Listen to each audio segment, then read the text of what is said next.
top five, top five, top five. So topical back with another video. I'm Strange Wayne. He's Nate. You read the title. You're not stupid. We're doing top 5 holiday comedies. Yay! If you didn't know how our top fives work, one of us will do 5 and 4. The other will do their 5 and 4. 3-2, 3-2. Then we'll trade off number ones.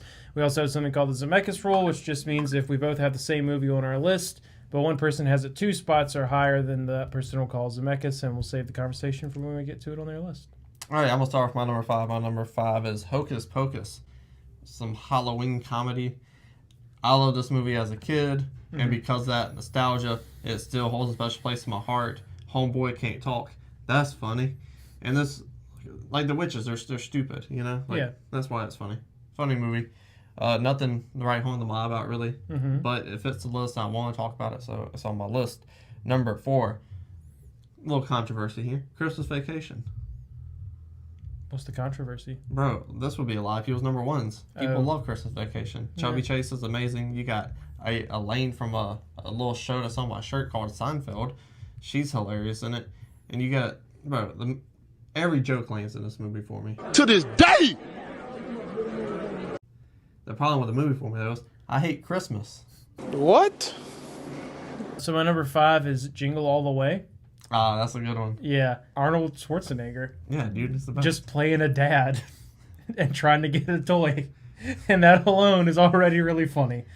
Because, I mean, he's just like arguably if not, definitely one of the biggest action stars of all time. So to even just take a man that size with like that reputation and put him in this type of movie, the premise is already hilarious.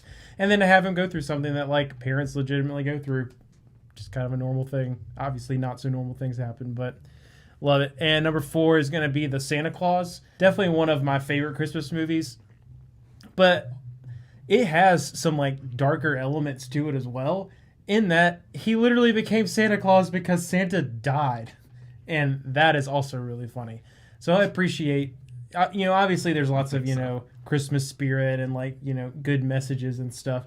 But it's also just very fantastical. Like, I love like the whole North Pole world that they created and how they do character development for other people besides just Santa. So, good stuff.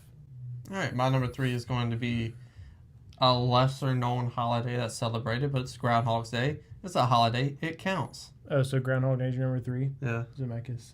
Heard Zemeckis. My number 2 is Planes, Trains, and Automobiles. Some Thanksgiving love in there, trying to hit all the holidays. Steve Martin is one of the funniest motherfuckers around. Clearly! No debating! John Candy, one of the most funny motherfuckers around. So you put these 2 guys in a road trip movie, and obviously shenanigans happen, and it's hilarious. This is probably one of the best road trip movies of all time, without a doubt. And they just play off each other perfectly. Yeah, I still haven't seen it. I need to, because it would probably be on this list. But. Probably. So my number 3 is Home Alone. Love some good old slapstick, and the premise of this one is phenomenal as well. Macaulay Culkin's great, and the pranks that he pull are great, but the bandits, man, those guys are funny. And like to put Joe Pesci in this kind of film, and like watching the Netflix thing about movies that we love and stuff, and just seeing how hard it was for him to not cuss, and then going back and watching him just make all of his little mumbly words instead of cussing, it's just killer. So to me, that adds like a whole extra layer of comedy to that film, and it's great. And then number 2 for me is Elf, which is definitely my favorite Christmas movie of all time. I think this movie is hilarious.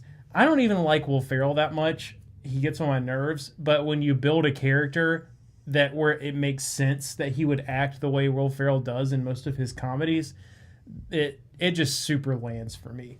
So anytime I feel like I enjoy any movie or think any movie is funny where you take someone who is like from one place and then put them in like a whole new world and they just cannot find a way to fit in and do just crazy stuff.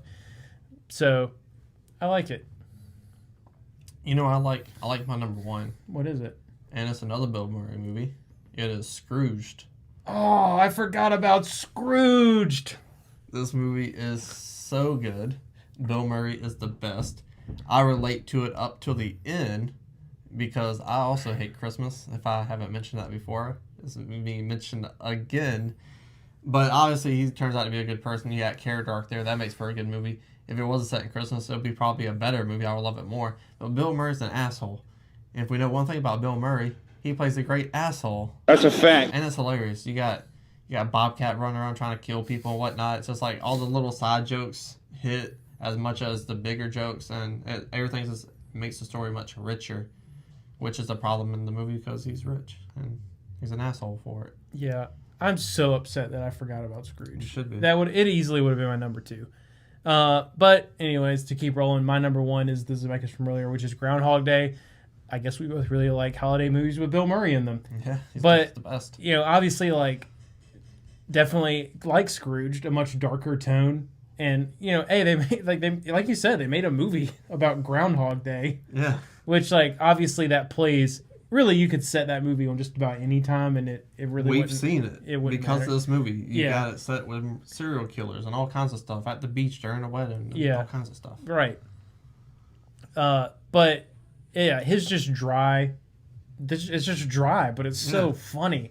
And like watching him have to interact with the same people in the same situations over and over and over and over and over again is absolutely hilarious. And it still keeps that like just about every holiday movie has to have. I don't know what he's cooking. This one's pretty damn good. Nice. Every holiday movie almost always has to have like its nice little bow on the end. Like there has to be a message to it. And I love that they took a holiday like Groundhog Day and put that same type of Christmas message in a movie that is several months after Christmas. Yeah. So I don't think they could have done it any better. I don't think anyone. I love all of those movies that are like that, but I don't think anyone's going to do it as good as Groundhog Day. See, you brought it to a Christmas thing, where for me and why it was my number 3, I really like romantic comedies. So that's what I got out of it from the holiday movie, a romantic comedy element into it, among all the other funny stuff, because I can totally relate to Bill Murray. Like, I think everyone can. Like, if you live the same day over and over again, you don't have consequences. You're going to do stuff you wouldn't normally do. Yeah. Like when someone says, hello, you're going to punch them in the face. Yeah. And I like that. A lot. It brings that relatability to it with the romantic comedy aspect. So I love it for that. Tell us what you love about holiday movies or holiday movies you love down in the comment section below. Scroll back up, hit the like button, share the video, and subscribe.